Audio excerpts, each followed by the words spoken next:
O governo de São Paulo anunciou hoje que as aulas presenciais nas escolas públicas e particulares começam a ser retomadas a partir de 8 de setembro. O plano prevê o retorno em todas as cidades, mesmo naquelas que estão em estágios diferentes na pandemia. O tema de hoje é: o governo demorou demais para retomar as aulas? Os nossos debatedores são Augusto de Arruda Botelho, advogado especialista em direito penal. Boa noite, Augusto. Boa noite, Mona Lisa. Boa noite, Caio. E Caio Coppola, bacharel em direito e comentarista político. Boa noite, Caio. Boa noite, Mona Lisa. Boa noite, doutor Augusto. Boa noite, espectador da CNN. Hoje a gente começa com você, Augusto. Suas primeiras considerações, então, por favor. Boa noite a todas e todos. O estado de São Paulo bateu hoje o recorde de casos confirmados do novo coronavírus registrados em um único dia. Foram 9.347 novas ocorrências nas últimas 24 horas. Batemos recordes todos os dias, não apenas em São Paulo, mas também em números absolutos no Brasil. Para piorar, a nossa taxa de contágio, que nas últimas 3 semanas vinha desacelerando, parou de cair. E essa taxa é um dos principais índices utilizados por todos os lugares do mundo para aferir o progresso da pandemia. Apesar ainda dos números crescentes, o estado de São Paulo fez uma opção. Opção já criticada aqui por mim, mas que hoje mostra-se cada vez mais clara.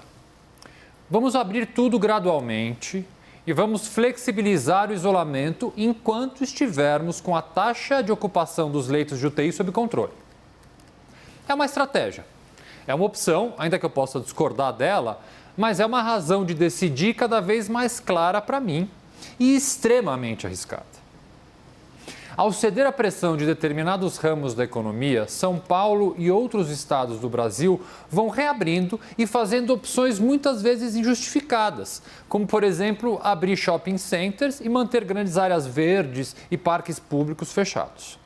A pergunta de hoje, diante do plano apresentado para o retorno das aulas no dia 8 de setembro, é se o governo do estado de São Paulo teria demorado demais para tomar essa atitude.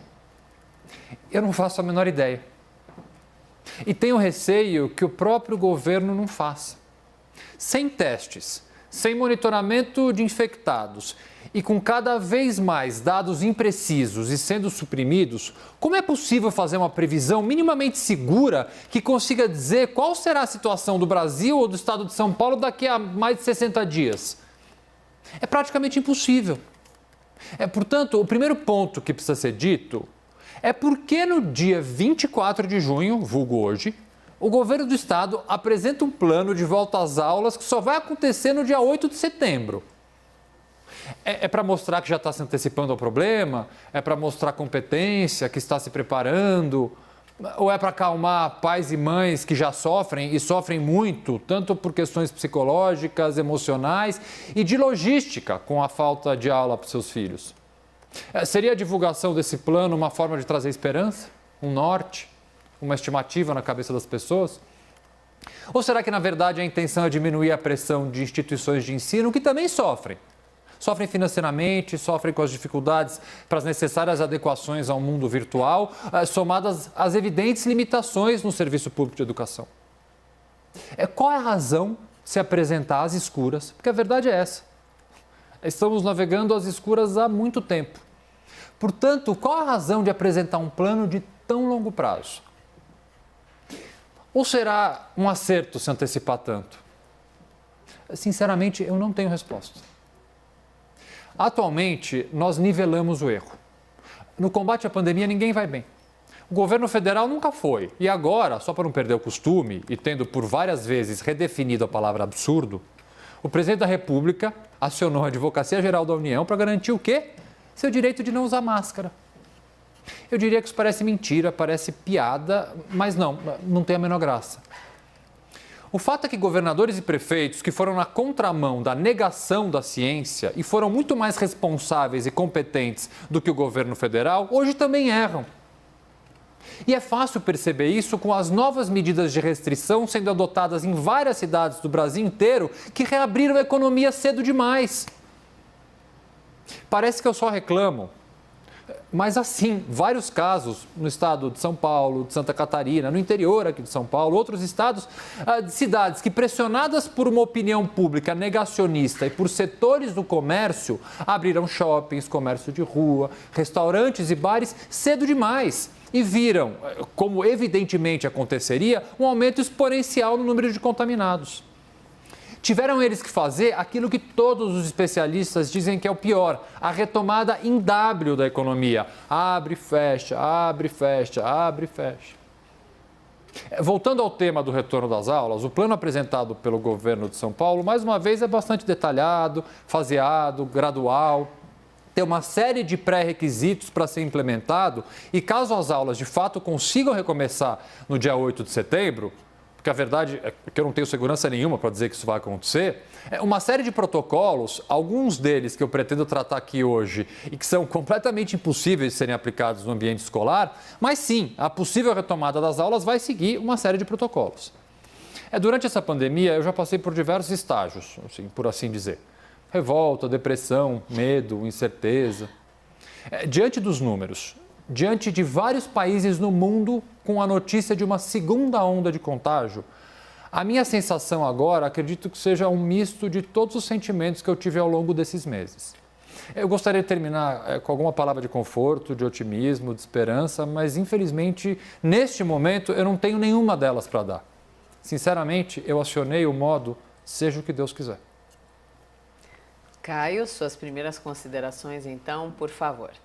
Bom, diferente de outros tópicos, que já foram abordados nesse programa, debater a volta às aulas no contexto da pandemia não é simplesmente discutir prós e contras de uma atividade qualquer. Porque retomar o ensino presencial nas escolas é uma questão imperativa para o futuro do Estado, do país e da humanidade. Por meio de decretos muito autoritários, com pouco embasamento científico, o governador confinou nossa população saudável e impôs o empobrecimento compulsório a milhões de trabalhadores. Pouco sensível a essa perda de renda e ao desemprego gerados, quando questionado sobre a rígida paralisação econômica, o governador alegava que 74% das atividades não haviam sido interrompidas, eram as tais atividades essenciais. E o que é essencial, por definição? Aquilo que é necessário, aquilo que é indispensável. A gente está falando do quê? De saúde, de infraestrutura, segurança, atividades financeiras, indústria, agricultura, comércio de alimentos, transporte. Aliás, falando em transporte, no auge da quarentena, só nos trens e metrôs aqui da região metropolitana de São Paulo circulavam 1.700.000 passageiros por dia. E durante aquela experiência desastrada do mega rodízio, esse contingente médio aumentou em 250.000 pessoas. É claro que, sob qualquer ótica, essa atividade de transporte público gera aglomerações. Mas por ser uma atividade essencial, as autoridades e a população entenderam útil mantê-la operando. É questão de lógica. Mas vamos lembrar que, saindo dessas aglomerações, os passageiros eles têm dois destinos certos. O ambiente de trabalho, onde eles interagem com outras pessoas, potencializando as chances de transmissão do vírus, e o ambiente doméstico. E aqui os dados oficiais de Nova York, centro da pandemia no Ocidente, eles não deixam margem para dúvidas. 66% dos contágios em quarentena ocorrem dentro de casa. O que eu quero demonstrar com esse preâmbulo é que governo e sociedade assumem riscos na pandemia quando consideram que uma atividade é essencial, quando uma atividade é necessária, quando ela é indispensável. E a questão que nós devemos nos fazer é muito simples. A educação das nossas crianças e jovens é uma atividade essencial? Sim ou não? E mais, interromper as aulas pode causar prejuízos irreversíveis para o aprendizado e para o desenvolvimento intelectual, social e emocional dos nossos estudantes? Esse é o ponto. Então, eu trago aqui para o espectador trechos de um artigo publicado no site oficial das Nações Unidas, a ONU, assinado por diretores do primeiro escalão da Unicef, da Unesco e do Banco Mundial. Abre aspas. Quanto mais tempo durar a interrupção da educação escolar, maior será a perda de aprendizado.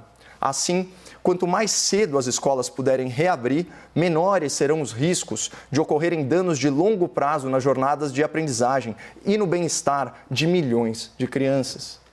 Então, aqui há o reconhecimento categórico, peremptório, de que o ensino presencial é indispensável para uma boa formação na educação básica. O documento segue. Preocupa-nos o fato de que o fechamento prolongado das escolas exacerbe as desigualdades, aprofunde a crise de aprendizagem e expõe as crianças mais vulneráveis a um maior risco de exploração. Então, esse trecho escancara quem serão as grandes vítimas do hashtag Estude em Casa. São crianças de baixa renda, né, que no curto prazo vão sofrer com violência doméstica e assédio do crime organizado, no médio prazo vão ter déficit de aprendizado e no longo prazo vão agravar as estatísticas da desigualdade socioeconômica. Finalmente, eu queria destacar uma última passagem desse artigo. Aspas. Devido a outras crises, nós sabemos que quanto mais tempo as crianças vulneráveis estiverem fora da escola, menor será a probabilidade delas voltarem a frequentá-la. Isso é gravíssimo. Qual que é o nome que se dá a esse fantasma do ensino público? Evasão escolar. E o artigo nos mostra que esse é um problema de natureza inercial, né? Lembrando aí da primeira lei de Newton. Ou seja, o aluno que frequenta as aulas tende a continuar estudando. E o aluno vulnerável que para de ir à escola, ele tende a não voltar nunca mais. Né? Outra grande agência humanitária, também ligada aí às Nações Unidas, a World Food Program, ou Programa Alimentar Mundial, estima que 370 milhões de crianças ao redor do globo não estão recebendo refeições devido à interrupção das aulas e ao fechamento de creches. E essa realidade é ainda mais evidente, ainda mais pronunciada em países em desenvolvimento, como é o caso do Brasil. Fora que o ambiente escolar, além de proporcionar alimentação, conhecimento e interação social, ele também funciona como custodiante, como guarda das crianças, enquanto os pais trabalham. Então, de que adianta flexibilizar a quarentena e retomar a economia sem garantir que as mães, que os pais possam deixar seus filhos em um ambiente saudável, um ambiente lúdico e seguro? Então, ao manter creches e escolas fechadas até setembro, com base em achismo, esse governo está, na prática, decretando o desemprego de centenas de milhares de pais e mães por pelo menos mais 2 meses e meio. Então, ao longo do debate, eu pretendo reforçar como essa medida anunciada pelo governo de São Paulo peca em termos de ciência, de lógica e principalmente, mas assim, principalmente, de sensibilidade. Já passou da hora da gente tratar a educação, especialmente a educação dos mais pobres, dos mais vulneráveis, como uma atividade essencial, de interesse público prioritário e indispensável para um futuro melhor e mais digno para os brasileiros.